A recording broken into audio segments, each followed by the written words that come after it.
Hello, I'm Isabella and they are Alexia Machado and Julia Santos, and we are going to talk about the Second Amendment and the background checks of gun ownership in the U.S.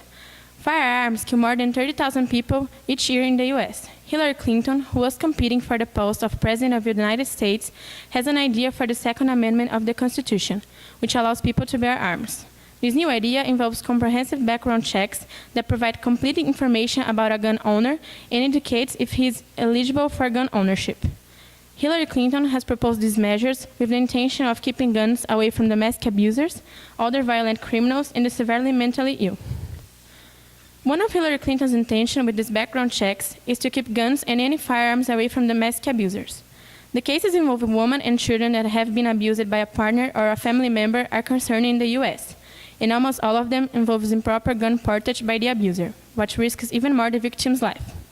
Roughly half of the women who are killed in the U.S. with a gun are killed by an intimate partner, and in nearly 6% of mass shootings classified as 4 or more deaths, one of the victims is a spouse or intimate partner, according to data from the research and advocacy group Everytown for Gun Safety.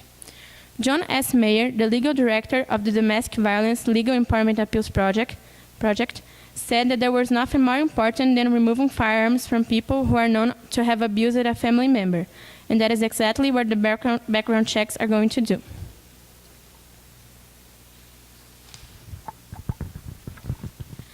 From 1966 to 2012, nearly a third of the world's mass shootings happened in the U.S. because of the improper use of guns that made and makes a lot of victims these days.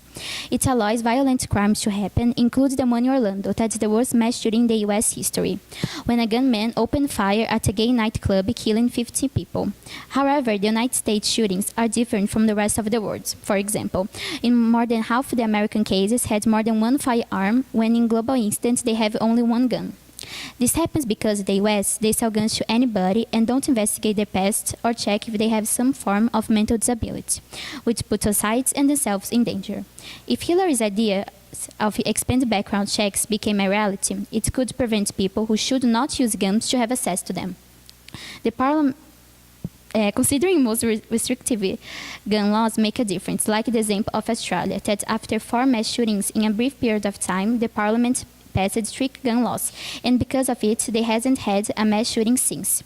In the US, it could make the number of crimes diminish, saving many lives.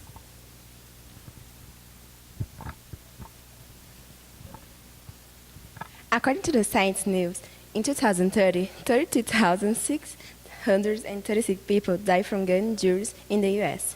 Many people think that most of deaths are per murderous weapons, but more of 6% of the deaths by guns are by suicides, according to New York Times. Suicides are not so much commented by the media. One of the reasons of the suicide rate increase was the bullying and the cyberbullying on society. Many people are still committing suicide about the subject, and people are still practicing these crimes. People prefer to use guns because they are more lethal than any other methods. Therefore, they have more chance to die. The legalized gun ownership in the USA can affect many deaths by domestic abusers, mass shots, and suicides.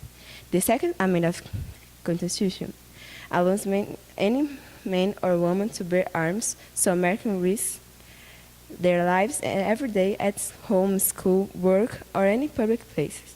Hillary Clinton doesn't want to end with the legalization of firearm portage. She wants, by the comprehensive background checks, to have a control of who owns a gun and if this person has any evidence or trace that shows that he is proper for guns ownership. Thanks. Oh, and we are Julia, Isabella, and Alexa.